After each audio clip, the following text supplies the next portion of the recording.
Hi అండి అందరికీ welcome back to my channel. నేను చక్కెర పొంగల్ చేస్తున్నా. ఈ ప్లాస్టిక్ గ్లాస్తో గ్లాసుడు పెసరపప్పు తీసుకున్నాను. ఒక గ్లాస్ వచ్చేసి బియ్యం తీసుకుంటాను. ఈ రెండు శుభ్రంగా కడిగి కుక్కర్లో ఒక 3 విజిల్స్ రానిస్తా. ఇది నేను ఆల్రెడీ కడిగి పెట్టుకున్నాను.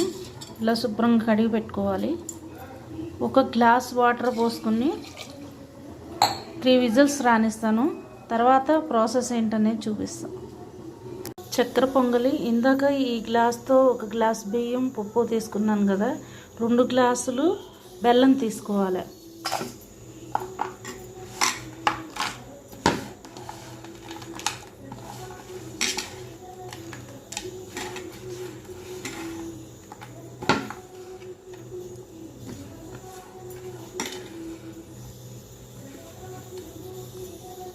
ఈ 2 గ్లాసెస్ బెల్లం తీసుకున్నా.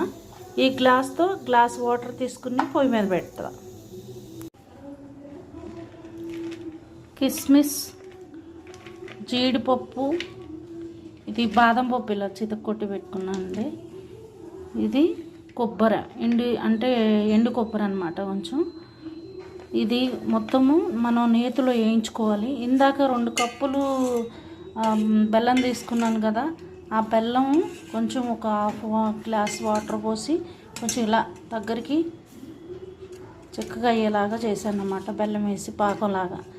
ఇది ఇంకా ఎలా చేయాలో నెక్స్ట్ ప్రాసెస్ చూపిస్తాను. ఇది ఇప్పుడు అయిపోయింది. ఈ రైస్ కుక్కర్లో పెట్టాను. ఈ బెల్లం పాకం ఇందులో పోస్తున్నా.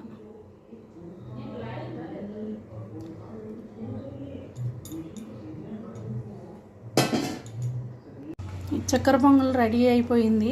దీంట్లో నెయ్యి వేసుకుందాం. కొంచెం నెయ్యి ఎక్కువే పట్టుద్ది.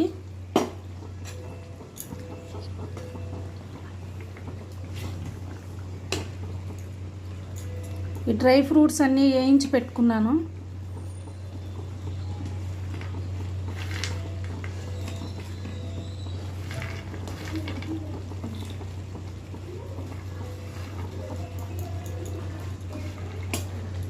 ఇంకా స్టవ్ ఆఫ్ చేస్తాం.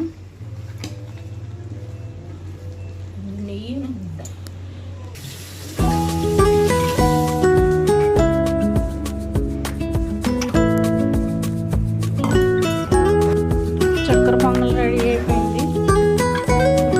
నెయ్యి మాత్రం కొంచెం ఎక్కువ పడుద్ది. నెయ్యి వేస్తేనే టేస్ట్ ఉంటుంది.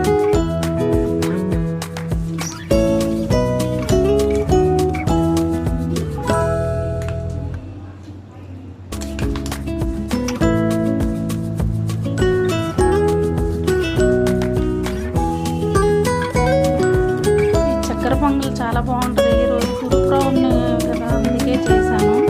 దేవుడికి ప్రసాదం పెడదామని.